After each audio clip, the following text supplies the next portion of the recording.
médecin généraliste. Je fais de la nage en eau glacée, spécialiste de la spécialité qui est devenue médecine, qui est devenue nage officielle en 2026. 2021, pardon. Le 26 octobre 2021. Évidemment, je vais parler d'une expérience personnelle, puisque sur le plan professionnel, sur le plan médical, sur le plan sportif, évidemment, on pourrait en dire beaucoup plus, et déjà beaucoup a été dit sur le plan sanitaire. Mais très simplement, la nage en eau glacée, c'est une nage très, très facile. Ce qui veut dire que la Seine doit être nagée, on doit se l'approprier sous toutes les saisons. La Seine. D'accord. Alors la Seine est une rivière vivante qui se pratique été comme hiver. Il faut savoir que la température varie évidemment beaucoup entre l'hiver et l'été, mais le corps est fait pour s'adapter. Donc il faut savoir que nous avons déshabitué nos corps à nous adapter, à le faire fonctionner, à le faire réagir à des différents stimuli, en l'occurrence la température, parce qu'on est tellement habitué à aller dans une piscine à 27 degrés, à aller dans un appartement à 22 degrés ou 21 degrés, on n'est absolument pas habitué à se confronter aux difficultés. Et la première difficulté, c'est une difficulté physique. C'est arriver à s'acclimater, à s'adapter à des différences de température. Et ça fait réagir le corps. Le corps est habitué à concevoir un moyen de se sortir de tas de problèmes, et en particulier la température. Donc le corps réagit en produisant toute une série d'hormones, de réactions humorales et hormonales qui le font réagir. Quand on se baigne dans la Seine, on se met en situation un petit peu précaire. On est dans un environnement qui n'est pas habituel, donc psychologiquement il faut effectivement se préparer. On est dans un environnement physique qui est un peu différent, une température différente, donc le corps va devoir se préparer et réagir avec les moyens du bord. Donc on va revivre en fait, c'est une forme de vie globale, à la fois psychique et physique, qui nous fait nous sentir bien.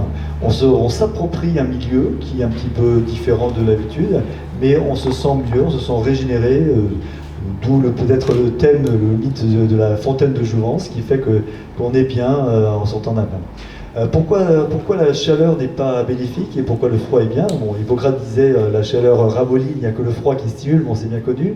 Mais c'est vrai, la chaleur n'est pas bénéfique. On se sent bien, ça ramollit, ça détend, oui, certes, mais ça n'active pas les fonctions organiques et les capacités psychiques.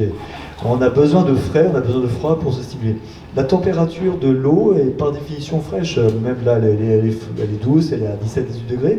On ressent quand même un certain frais, ce qui nous favorise notre bien-être, ce qui nous fait être bien. Quand elle est en hiver, elle descend jusqu'à 6, 7, 4 degrés. Il y a déjà un réchauffement climatique.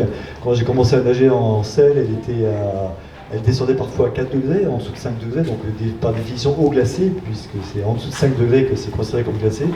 Maintenant, l'hiver dernier, par exemple, elle n'est pas descendue en dessous de 7 degrés, donc il y a un réchauffement climatique qui se manifeste très très rapidement.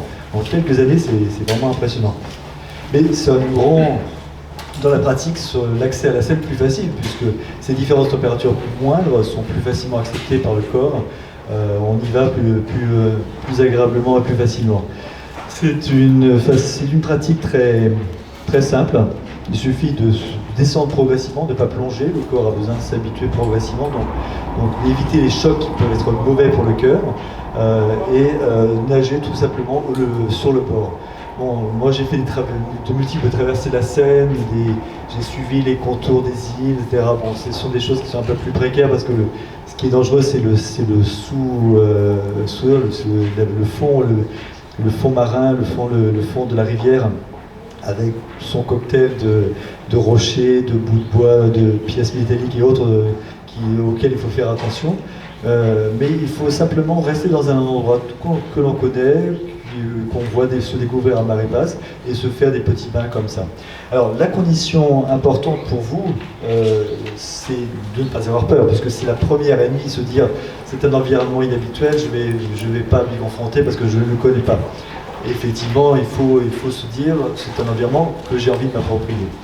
La deuxième condition, c'est l'évolution physique, c'est très, très important, c'est de ne pas avoir de problème cardiaque. C'est la grande contre-indication. Les syndromes du Raynaud-Ferrat sont une contre-indication, évidemment. La vasoconstriction périphérique qui fait que les doigts blanchissent et on a une moindre qualité de vascularisation périphérique, ça peut être une contre-indication, mais c'est une contre-indication partielle. Ça peut se contrer avec un entraînement progressif.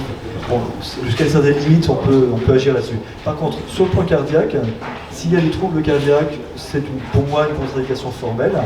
On ne va pas prendre de risques évidemment inutiles par rapport à ses capacités. Il faut savoir se connaître ses limites, et à partir de là, on peut faire beaucoup de choses. Voilà. Alors, la scène, c'était pour moi évidemment je reviens un petit peu sur mon expérience personnelle, c'était évidemment une nécessité, puisque pour m'entraîner pour mes compétitions internationales ou nationales de nage en eau glacée, il n'y a rien d'autre que les fleuves ou les lacs en hiver pour pouvoir se baigner à une température pareille. Où les petits bassins qu'on peut avoir ne nous permettent pas de nager, ils ne sont pas assez grands. Donc il n'y avait que la Seine qui pouvait m'offrir ce cadre d'entraînement. Voilà, c'est tout simplement ça qui m'a attiré vers la Seine au départ. J'ai fini par découvrir tous les bienfaits. J'en ai fait une étude, j'ai publié sur le sujet. Je vais bientôt sortir un livre sur l'histoire de la nage et mon expérience. Un voyage en quelque sorte dans l'eau glacée qui va sortir bientôt et que je vous invite à lire à l'occasion si vous avez envie de vous confronter à cet univers très spécial. Voilà, bon, sur le plan sportif, on pourrait dire beaucoup de choses. Si vous avez des questions à me poser, bien sûr, je pourrais vous en faire part. Il y a des compétitions internationales. Ceux qui sont aguerris, ceux qui vont aller au-delà de la petite baignade, peuvent nous rejoindre. On s'entraîne à Pédane l'hiver.